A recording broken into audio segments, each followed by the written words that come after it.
लेकिन फिर भी आपके मन में हो तो हम उत्तर दे रहे हैं।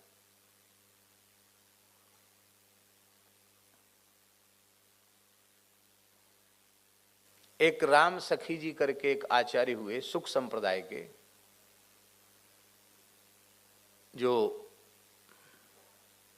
श्री स्वामी चरणदास जी महाराज के शिष्य थे, राम सखी जी। उनकी वाणी है, हमने एक बार उसको पढ़ा है। सदेह भगवान के महारास में उनका प्रवेश हुआ है। हमारे बंसीवट में ही महारास हो रहा था, 200-250 साल पुरानी बात होगी। और शरद पूर्णिमा के दिन सदेह भगवान के रास में सबके बीच में देखते देखते अंतर्धान हो गए। वो राम सखी जी निरंतर राम राम जपते और उपासना राधा कृष्ण की सखी भाव की, निकुंज भाव की उपासना। तो किसी ने कहा, अरे आप तो निकुंज की उपासना करते हो, राम राम जपते हो। तो उन्होंने कहा, पतिव्रता नारी सीधे सीधे अपने पति का नाम नहीं लेती है, हमारे पति राधा कृष्ण हैं। तो राम माने राधा और माँ माने मनमोहन श्री कृष्ण। तो उनका दोहा है, राम सखी जी का है, रा अक्षर श्री राधिका माँ मनमोहन जान, राम नाम याते भयो जान ही संत सुजान। इसलिए भैया राम राम करो तो राधा माधव की प्राप्ति भी हो जाएगी, राम राम कहो तो सीताराम जी की भी प्राप्ति हो जाएगी, राम राम कहो तो लक्ष्मी नारायण की भी प्राप्ति हो जाएगी, और राम राम कहोगे तो भोले बाबा तो पार्वती जी के साथ बिना बुलाए आ जाएंगे। हाँ, क्यों आएंगे? क्योंकि भोले बाबा तुम पुनि राम राम दिन राती, सादर जपहु अनंग अराती। भगवान शंकर ने पुराणों में कहा है कि पूरे ब्रह्मांड में कोई जीव एक बार राम नाम का उच्चारण कर लेता है तो मैं इसे 3 बार प्रणाम कर लेता हूं। धोखे से एक बार राम नाम का उच्चारण कर ले तो शंकर जी कहते मैं उस भाग्यशाली जीव को 3 बार नमस्कार करता हूं। और अहरनिश राम राम करे, क्या कहना है।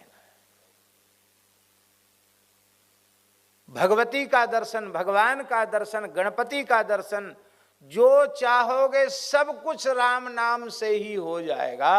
मन लगाकर भजन करो, यही समझाने के लिए श्री कबीरदास जी महाराज ने कहा, क्या कहा? बहुत प्रसिद्ध है उनका दोहा, माला फेरत जगमुआ गया न मन का फेर, कर का मन का डार दे मन का फेर। इसका अर्थ है कि मन लगाकर भजन करो। इसका अर्थ ये नहीं कि माला मत जपो, क्योंकि यह अर्थ होता तो कबीरदास जी महाराज आगे की साखी में यह बात क्यों कहते, माला मन से लड़ पड़ी, माला मन से लड़ गई, माला मन से लड़ पड़ी, क्यों बिसरावे मोए, बिना शस्त्र का सूरमा लड़त न देखा कोई। बिना शस्त्र का कोई सूरवीर लड़ते हुए दिखाई नहीं पड़ा। भैया माला का अभ्यास ऐसा कर लो कि निरंतर आपके पास माला रही आवे। हमारे एक ऐसे महात्मा हैं, जानबूझकर हम उनका नाम नहीं ले रहे हैं, वो सोते सोते भी उनका हाथ माला में ही रहता है। ब्रजवासी संत हैं और प्रातः काल जगने से लेकर रात्रि सोने तक लगातार उनके हाथ में माला रहती है।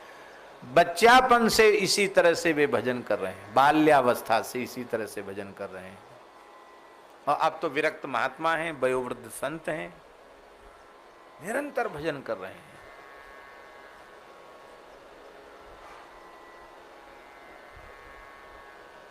हमने एक बार पूछा उन महापुरुष से, हमारे गुरु भाई ही हैं, तो हमने पूछा, हमने कहा कि बाबा कितना संख्या में जप करते हो? बोले महाराज जी संतन की कृपा है गई, ब्रज के छोटे से गांव में जन्म भयो, ब्रजवासी ब्राह्मण कुल में जन्म भयो, और पिताजी हमारे बचपन में ही पधार गए, और मैं अपनी मैया को अकेलो, और संतन की मिल गई संगत, सो भजन करवे लगो। तो मैया कहे बाद जमाने में जल्दी ब्याह है जाते, तो मैया कहे मैं बूढ़ी कब तक परेशान होती रहूँगी, लाला ब्याह कर ले। तो मैं कह बाबा जी बन जाऊँगो, मैं वही ब्याह ना करना, मैं बाबा जी बन जाऊँगो। एक बार ऐसी मैया बाप बेटा की कहा सुनी है गई, तो बोले हम चल पड़े वृंदावन की ओर, ब्रज के गांव जमुनापल्ली पर गांव, वहां से चल पड़े, और मैया पीछे पीछे। मैया बोली अच्छो तू बाबा जी बनवे जा रहा हो, तो तू बाबा जी पीछे बने, पहले मैं जमुना जी में कूद पड़ूँ, मैं मर जाऊँ जमुना जी में, मैं मर जाऊँ तब तू बाबा जी बन जाइयो। बूढ़ी बड़ी गामन की बिचारी माताएं ऐसे ही होती हैं। सो सवरे सोने के हमेल सब पहरा के मैया ने, और बस आगे आगे भगी, मैया बचावे, बोले मैं पीछे पीछे दौड़ा, तो जमुना जी पे पहुंच गई मैया, वृंदावन तक आ गई, भागे भागे, कहाँ टेंटी गांव, और टेंटी गांव से चलते चलते वहां तक आ गई महाराज। मैंने मैया के चरण पर कि मैया मरे मत जमुना जी। अब ये बात, अब जिन महात्मा की घटना उनकी आयु 85 साल की हो रही है, अब समझ लो कितने साल पुरानी घटना होगी, 60-70 साल पुरानी घटना तो होगी। तो उस समय जमुना जी में कितना जल होगा? कम से कम 60 साल पुरानी घटना होगी, जमुना जी में कितना जल होगा? मैया के पांव पकड़ लिए, मैया मरे मत। बोलो पहले तुम वो वचन दे कि हमारी बंस बेल डूबन ना देगो, ब्याह करेगो तो लौटूंगी, नहीं तो कूद जाऊंगी, मरूंगी, मैं मर भी आई जमुना जी में। अब मैया के बात से पिघल गए, मैंने कि चलो मैया तू जो कहेगी सो ही करूंगा। अच्छा ब्याह करेगा? बोले हाँ कर लूंगा। मैया राजी है गई थे कि मैं, बोले तब ना मरूंगी, तब तो बहू रानी को मोड़ो देखूंगी। और बोली देख छोरा, मैं पढ़ी लिखी तो ना हूं, पर ब्रज में हमारो जन्म भयो, ब्रज में ही हमारो ब्याह भयो, और ठाकुर जी में प्रेम तो बच्चा पनते ही है। तो मेरी बात ने कान खोल के सुन ले, देख तेरे 4 छोरा होंगे, बिन में एक बाबा जी है जाएगो, और तू बुढ़ापे में बाबा जी है जाएगो, खूब भजन ही करेगो, और तेरो जीवन सफल है जाएगो। ये मैया ने आशीर्वाद दिया था उनकी। तो मैंने उनसे पूछा कि बचपन में कितना जप करते थे आप? उन्होंने कहा 1 लाख नाम जप तो हम बचपन से ही करते थे, जब से होश आया तब से, खेती पाती का सारा काम करते हुए, मेहनत का काम। कोई बहुत अमीर परिवार नहीं था। और अब कितना करते हो?